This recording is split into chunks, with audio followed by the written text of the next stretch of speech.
పిల్లలకి స్కూల్ పాఠశాల అయితే పేరెంట్స్కి స్కూల్ పేరెంట్స్శాల.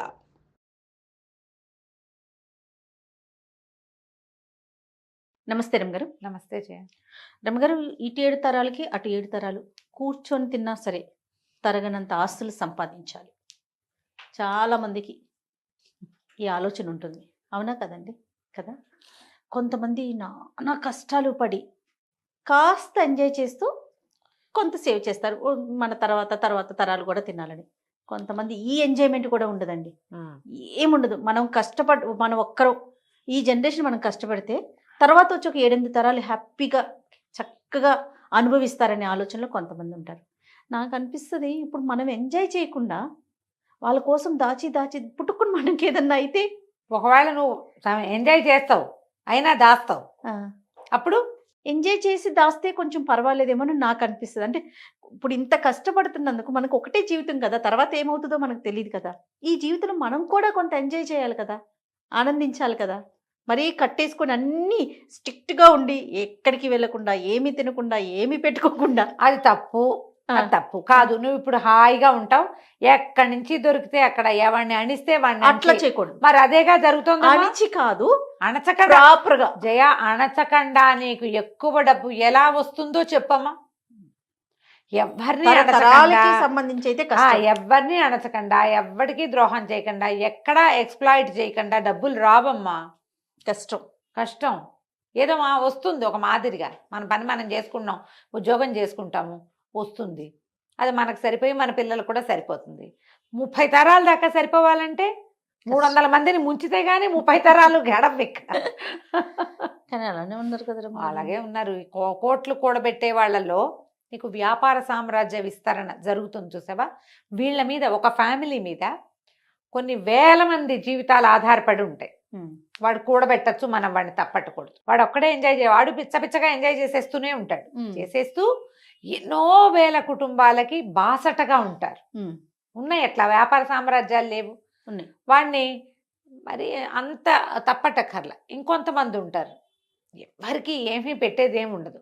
ఆ ఇంట్లో ఉన్న 10 మంది 8 మంది వాళ్ళ దగ్గర పనిచేసే ఒక 5-6 అంతే. ఇక వీడు అక్కడ 100 ఎకరాలు, ఇక్కడ 1000 ఎకరాలు, అక్కడ 500 రకాలు, అక్కడో మేడ ఇక్కడో మేడ, ఏమిటేమిటో చేస్తారు. పుసుకున అర్ధరాత్రి హార్ట్ అటాక్ వస్తుంది. నిద్రలో వాడు మూలిగాడో ముక్కేడో కూడా భార్యకి తెలీదు. తెల్లారేసరికి చచ్చిపడి ఉంటారు. అంతే. ఈ ఇల్లు ఇన్ని కోటలు మేడలు మిద్దెలు ఎవరి కోసం? ఏం చేస్తారు వీళ్ళంతా? ఇలాంటి వాళ్ళు ఎంతమంది ఉన్నారమ్మా. పూర్వకాలం కూడా రాజులు ఇలా వాళ్ళు ఉన్నారు. అవును.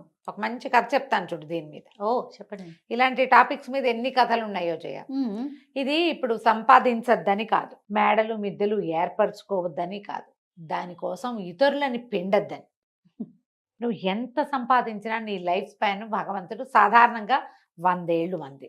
నీ ఆరోగ్యము, నీ అనారోగ్యము, నీ జబ్బు, నీ తాలూకు గ్రహస్థితులతో అది 30 కావచ్చు, 10 కావచ్చు, 10 కావచ్చు, 30 కావచ్చు, 40 కావచ్చు, 50 కావచ్చు, 60 కావచ్చు. రేపొద్దున గృహప్రవేశం అయితే ఇవాళ సాయంత్రం కూడా నువ్వు పరలోకగత అవ్వచ్చు, చెప్పలేం మనం.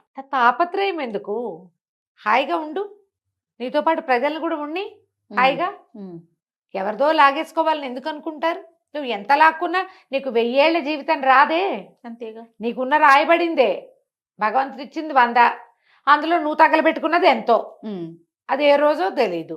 బస్ ఎక్కి దిగని వాళ్ళు కనపడుతున్నారు, రైలు ఎక్కి దిగరు, విమానం ఎక్కి దిగలేరు, ఇంట్లో పడుకుని నిద్ర లేవలేరు, బాత్రూంలో నుంచి బయటికి రాలేరు.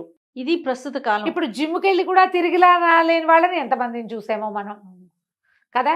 ఎందుకు వచ్చింది? ఇందులో ఏదైనా సహాయం చేయి, కనీసం జీవన సాఫల్యాన్ని పొందు. నువ్వు ఎంత కూడబెట్టావని కాదు, నీతోటి ఏదొచ్చిందో నువ్వు పోయాక కూడా నీ మంచి ఏదైనా మిగిలితే అది నీది. నువ్వు పోయాక ఆస్తులు మిగిలితే అది నీది కాదు. ఏమంటారు మనవలు, ముని మనవలు, మా తాత ఇక్కడ 150 కొన్నాడు, ఆ 10 కూడా కొంచెచ్చాడు కాదు పాడువాడు అని తిడతారు. మా తాత ఎంత బాగా కొన్నాడు అని అనరు. ఇంకా అదేదో చేయలేదు, ఇదేదో చేయలేదు, అమావాస్య నాడు అట్టెట్టేవా, పున్నన్నాడు పప్పేసేవా అంటారు. అంతకంటే ఏముంది? అన్నీ చేశాడు కానీ మా తాత కొన్ని తెలివి తక్కువ పనులు చేశాడు. దీనికే నువ్వు సంపాదించింది అదే కదా. ఇంత సంపాదన. ఆలోచించద్దు, ఆలోచించండి. ముని మనవళ్ళ పెళ్లిళ్ళకు కూడా మంగళసూత్రాలు చేయించి ముందు పెట్టుకోవాలనుకుంటారు. అసలు మన మనవాళ్ళ పెళ్ళిళ్ళ నాటికి సూత్రాలు ఉంటాయో ఉండవో. అదే కదా. ఇప్పుడే లేవు. ఏ పెళ్లి కూతురికి 16 రోజుల పండగ కాకముందే సూత్రాలు వెళ్ళిపోతున్నాయి మేళ్లలో నుంచి, నల్లపూసలు వేసుకుని తిరుగుతున్నారు. ఉపయోగం లేని పని కదా. ఈ కథ చెప్తాను చూడు. పారసీక దేశం అంట, పర్షియాలో ఒక అబూ ఫజల్ అని ఒక రాజుగారు ఉండేవారు. ఆయనకి తన మేడంటే ఎంత ఇష్టమో చెప్పరా అని ఇష్టం. అలా ఇంటి మీద ప్రీతి చాలా మందికి ఉంటుంది, ఇప్పుడు మనకు కూడా ఉంటుంది. అయితే ఈ ప్రీతితోటి గోడలకి మణులు మాణిక్యాలు అద్దిచ్చేవాడు, బంగారపు మలామా చేయించేవాడు. ఇంకా అవేవో మొక్కలు, ఇవేవో మోళ్ళు, అదేమిటో పువ్వులు, ఇవేమిటో కాయలు. ఎక్కడికి వెళ్ళినా సరే ముత్యాలు కనపడితే ముత్యాలు తెచ్చి ఇంటికి అంటించేవాడు, రత్నాలు కనపడితే రత్నాలు తెచ్చి మేడ కంటించేవాడు. అట్లా పెద్ద మేడ కట్టాడు, బ్రహ్మాండమైన సౌధం. చుట్టూతా ఆయన వేసిన మొక్కలు, ఆయన చేసిన బ్యూటిఫికేషన్కి అంతే లేదు, అంతు లేదు. ఇట్లా దీనికోసం ఆయన మరి బయట నుంచి తెచ్చిన అంటించేవాడు. ఎప్పుడైనా ఏదైనా సంవత్సరం బొక్కసంలో డబ్బులు లేవంటే ఏదైనా ఒక చిన్న పన్ను యాడ్ చేసి ప్రజల దగ్గర నుంచి రాబట్టి అదంతా దీనికి మలామా చేయించేవాడు ఈ ఇంటికి, ఈ మేడకి. అట్లా ఎంతకాలమో జీవించి పోయాడు ఆయన. 80 ఏళ్ళుండి పోయాడు. అబూ ఫజల్ గారి కొడుకు అబూ షేక్ ఆయన రాజయ్యాడు. పోయే ముందు వాళ్ళ నాన్న అబూ ఫజల్ గారు షేక్కి చెప్పారట, ఒరే షేక్ బాబు, ఇది మన ఇల్లు అంటే పంచప్రాణాలు రా నాకు, దీన్ని ఎంత సౌందర్యవంతంగా తీర్చిదిద్దాను, ఇంటిని భద్రంగా చూసుకో, కుదిరితే మరింత అందంగా తీర్చిదిద్దు అని చెప్పాడు. నాన్న చేతిలో పెట్టాడని షేక్ గారు కూడా యథాశక్తి ఇంటికి బ్యూటిఫికేషన్ చేయించారు. ఆయన తన 56వ ఏట పరంపదించారు. తాతగారు వేసిన పన్నులు ఉన్నాయి, తండ్రి గారు అబూ షేక్ గారు వేసిన పన్నులు నడుస్తూనే ఉన్నాయి. వీళ్ళు ఈ 55వ ఏట పరంపదించిన ఆయనకి ఒక కుమారుడు ఉన్నాడు. ఈయన పేరు రహీం. ఓకే. అయితే ఈయన అబ్బో ఆయనకి ఎంత సౌందర్యారాధకుడో ఆ కుర్రాడు. వాడికి ఒక 30 ఏళ్ళు ఉంటాయి. అయితే ఇక ఆ అబ్బాయి అన్ని పన్నులు అయిపోయినాయి. ఏం పన్ను వెయ్యాలి ప్రజల మీద? ముత్యాలు, రత్నాలు, వజ్రాలు అన్నీ అయిపోయినాయి. ఇప్పుడు చెట్లకి ఏవైనా సౌందర్యవంతంగా చేయాలనుకున్నాడు. మనకు మొక్కలకి ఇట్లా లైట్లు పెట్టి కనపడుతుంటాయి అక్కడక్కడ, వాటి కూడా బ్యూటిఫికేషన్.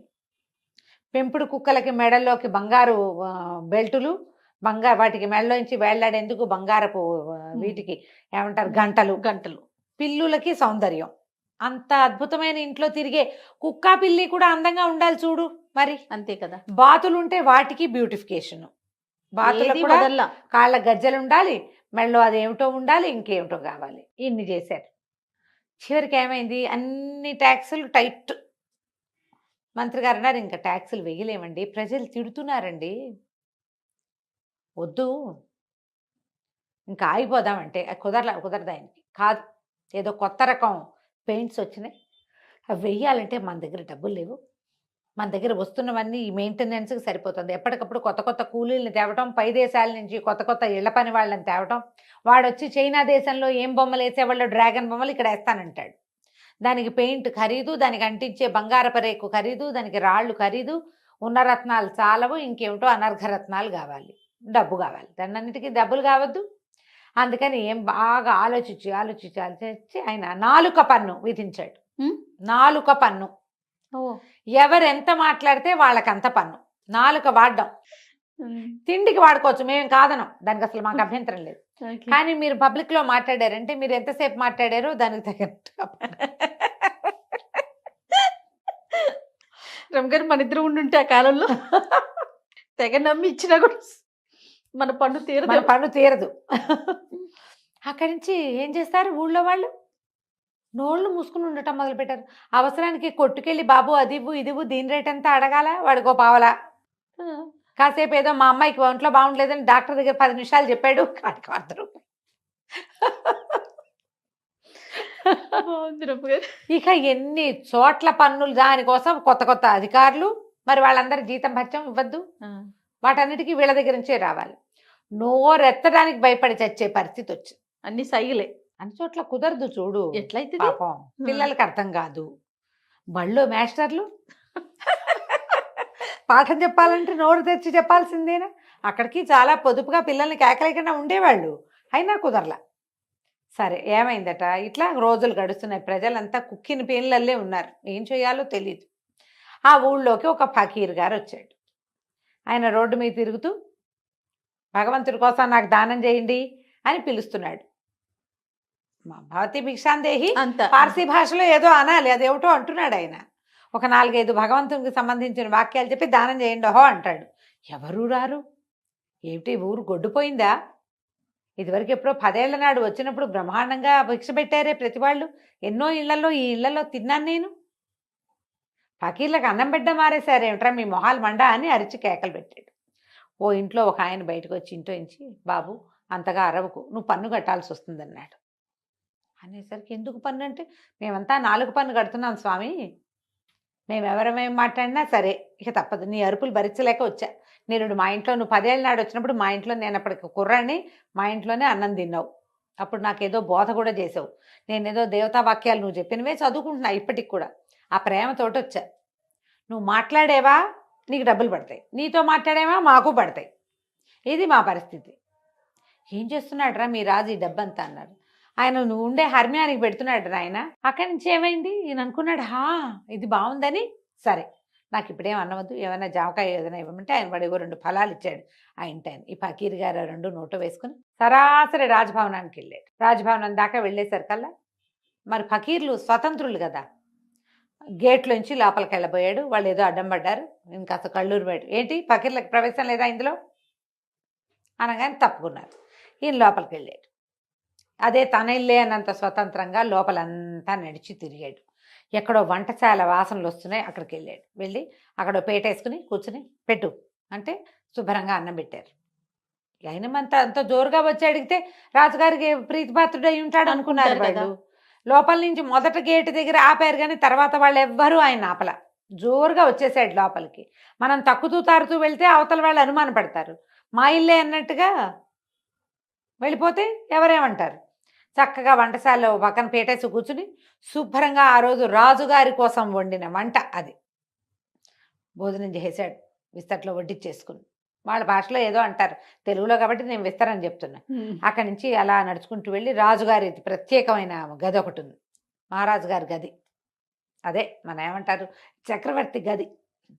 మనం సూట్స్ ఉంటాయి కదా, ప్రెసిడెన్షియల్ సూట్స్, ఆ స్వీట్ రూమ్లోకి పోయాడు.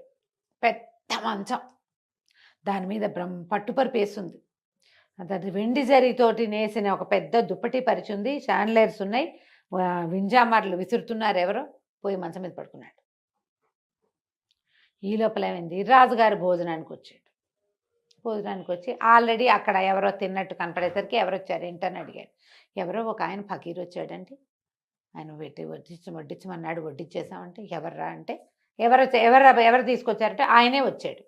ద్వారపాలకులను అడిగితే ఆయన అంతటా ఆయనే లోపలికి వచ్చేసాడు. లోపలికి వచ్చాడు, భోజనం చేశాడు. ఆయన ఎక్కడున్నాడంటే మీ సూట్లో పడుకున్నాడు. ఈయన చకచక అక్కడికి వెళ్ళాడు. వెళ్తే మంచం మీద హాయిగా కాళ్ళు బాగా చాపుకొని చేతులు ఇట్లా పైకి పెట్టుకుని, చంటి బిడ్డలు పడుకుంటారు కదా అట్లా 2 చేతులు పైకి కాళ్ళు ముందుకు పెట్టి పడుకుంటారు. అట్లా నిద్రపోతున్న ఫకీర్ని చూశాడు. దగ్గరికి వెళ్ళాడు. ఏమనాలో తెలియలే, ఏదో అందామనిపిస్తోంది, కానీ ధైర్యం చాలటల. ఫకీర్లని వాళ్ళని అంత ఏం పెద్ద మాటలు మాట్లాడలేదు కదా. ఆయన కళ్ళు తెరిచి చూశాడు. ఏరా అన్నాడు. ఈయన అన్నాడు, రాజుగారు బాబు నిద్ర బాగా పట్టిందా? పట్టింది. బాగా భోజనం బాగా కుదిరిందా? కుదిరింది. బాగా చక్కగా మా మందిరం అంతా చూశారా? చూశారు. ఎందుకు బాబు ఇక్కడికి వచ్చారు? మీలాంటి ఫకీర్లకి బ్రహ్మాండమైన సత్రాలు కట్టించామే మేము ఊళ్ళోనూ. హాయిగా అక్కడ మీరు సుఖంగా ఉండొచ్చు, మీ బోటి వాళ్ళు చాలామంది ఉంటారు. ఇక్కడికి ఎందుకు వచ్చారండి? ఈ ఇల్లు ఎవరు కట్టారా అన్నాడు ఆయన. మా తాత అండి. మీ తాత ఎన్నేళ్ళు ఉన్నాడు? మా తాత 80 ఏళ్ళు వచ్చేదాకా బతికాడండి. తర్వాత ఎవరు వచ్చారు అన్నాడు. మా నాన్న వచ్చాడండి ఈ బిల్డింగ్లోకి. ఇది మేము ఉండే ఇల్లు అని చెప్తున్నాడు. ఇది మేము ఉండే ఇల్లు, నువ్వు అక్కడ ఉండాలి కదా అన్నాడు. అందుకే చెప్తున్నాడు అనమాట. మీ నాన్న ఎన్నేళ్ళు ఉన్నాడు? 55 ఏళ్ళు. మరి నువ్వెన్నేళ్ళు ఉంటావురా అన్నాడు. ఇప్పుడు నాకు 30 ఏళ్ళు అండి, నేను ఎన్నాళ్ళైనా ఉంటాను, ఎన్నాళ్ళలో ఉంటా, నాకు ఎంత టైం ఉందో అన్నాళ్ళు ఉంటా. మరి ఇప్పుడు ఇది కూడా సత్రమేగా. సత్రం అంటే ఏమిటి? ఎవరైనా వచ్చి ఉండి వెళ్ళిపోవచ్చు అంతే. నువ్వు ఇప్పుడు వచ్చావు, ఉన్నావు, వెళ్ళిపోతావు. వెళ్ళిపోకుండా ఇక్కడ కూర్చుంటావా నువ్వు? ఇది సత్రమే. నేను ఇదే సత్రం అనుకున్నా. ఎందుకంటే మీ తాత కట్టాడు, వెళ్ళిపోయాడు. మీ నాన్న దీన్ని పెంచాడు, వెళ్ళిపోయాడు. నువ్వు పెంచుతున్నావు, వెళ్ళిపోతావు అంతే. సత్రం ఇది. అందుకే వచ్చా లోపలికి. గటక్కుమంది రాజుకి. నిజం కదా? అంతేగా. ఇప్పుడు ఓ చించుకుని నేను వాళ్ళవి వీళ్ళవి నాలుక పనులేసి వాళ్ళ నాలుకలు కత్తిరించి ఈ గోడకి మలామా చేసిన నా టైం ఎన్నాళ్ళో నేను అంతే కదా ఉంటాను. వెళ్ళిపోతావు కదా. ఈ లోపల నేను రోజుకు ఒకసారైనా తింటాను, లేదా 2 సార్లైనా తింటాను, అంతేగా. నా పొట్ట ఎంత ఉంది అంత పొట్ట. దీనికి 1/2 గ్లాస్ బియ్యము, పావు గిద్దెడి పప్పు చాలు. 10 సార్లు తినవు. ఎవ్వడు 10 మాటలు తినేవాడు లేడు. 10 సార్లు నిద్రపోవు. రోజుకు 2 మాటలు భోజనం, 1 మాట నిద్ర అనే కదా.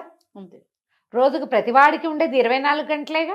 ఎందుకురా ఇంత తాపత్రయం? జనాల దగ్గర నుంచి అంతంత సొమ్ము వసూలు చేసి ఈ రకంగా ఈ ఇంటిని పెంచుతున్నావు. నువ్వు ఉండేది ఎన్నాళ్ళు? ఇది సత్రం. నీ తర్వాత ఇంకోటి వస్తాడు ఇక్కడికి. వాడెన్నాళ్ళు ఉంటాడో వాడికి కూడా. పోనీ నీకు తెలుసా? ఇప్పుడు నేను భగీర్ని, నేను సత్రంలోకి వెళ్ళా, సాయంత్రం వెళ్ళిపోతా, నాకు తెలుసు. నువ్వు చెప్పు, నువ్వు ఎప్పుడు వెళ్ళిపోతావా ఇక్కడి నుంచి? తెలియని దానికి, ఉండని దానికి ఎందుకు ఇంత? రాజుగారు చాలా నాలుగు ఖర్చుకున్నాడు. ఏమిటి మా నాన్న తాత తెలుసుకోలేదు ఇది? నాకు జ్ఞానోదయం అయిందని 4 పన్ను మానేశాడు. ఆ తర్వాత ఈ ఇల్లు బ్యూటిఫికేషన్ కోసం జనాల దగ్గర నుంచి వసూలు చేసే పన్నులన్నీ మాన్పించేశాడు. ఇంకేం చేయలే. ఇల్లు ఉన్నట్టుగా ఉంచుకున్నారు. పన్నులు తగ్గిపోయేసరికి ప్రజలు స్వచ్ఛందంగా రాజుగారి ఇంట్లో పనిచేయడానికి, రాజుగారి గోడలు తోడవడానికి వచ్చేవాళ్ళు. వాళ్ళని ఇంత బిగిచ్చేయకుండా ఉంటే ఫ్రీగా పనిచేస్తారు. వాళ్ళు నీతో మమేకంగా ఉంటారు. ఆ తర్వాత ఆ రాజ్యం పర్షియా దేశం చాలా సుభిక్షంగా ఉండేదట. రాజుగారు ఎందుకంటే ఈ డబ్బులన్నీ తన మేడకు పెట్టుకోకుండా ప్రజల మీద ప్రజల దగ్గర చిన్న పన్ను వసూలు చేయటం, వాళ్ళ అవసరానికి వాళ్ళకి వాడడం. అందులో తన అవసరం కూడా ఒకటే తప్పిస్తే తనదే మెయిన్ అవసరం కాదు. ఈ సంపాదించుకునే వాళ్ళంతా అందరి దగ్గర నుంచి లాక్కునేవాళ్ళు, తన పరా భేదం లేకుండా ప్రతి వాళ్ళ నోళ్ళు కొట్టేవాళ్ళు. మన బతుకు చాలా అశాశ్వతమని, ఒక్క క్షణం తర్వాత మనం ఏమిటో మనకు తెలియదని కొంచెం లోపల జ్ఞానాన్ని పెంపొందించుకుంటే ఇంత దాడులు ఉండవమ్మా. ఇంత ఒకడికే ఆస్తి ఉండటము అలాంటివి ఉండవు. పూర్వకాలం నుంచి వస్తూనే ఉన్నాయి కథలు. జ్ఞానోదయం అవదంతే మనకి. అంతే పుసుకుని పోయాక జ్ఞానోదయం అవుతుంది. ప్రేతానికి జ్ఞానోదయం అయినా ప్రయోజనం లేదు కదా. బతికుండగానే జ్ఞానోదయాలు పెంచుకోండి తండ్రి. కాస్త మిగిలిన వాళ్ళని కూడా బతకనియండి. తప్పకుండా. కథ కంచికి మనం ఇంటికి. 4 పన్ను మాత్రం చాలా బాగుంది రామగారు. నమస్తే అండి. నమస్తే.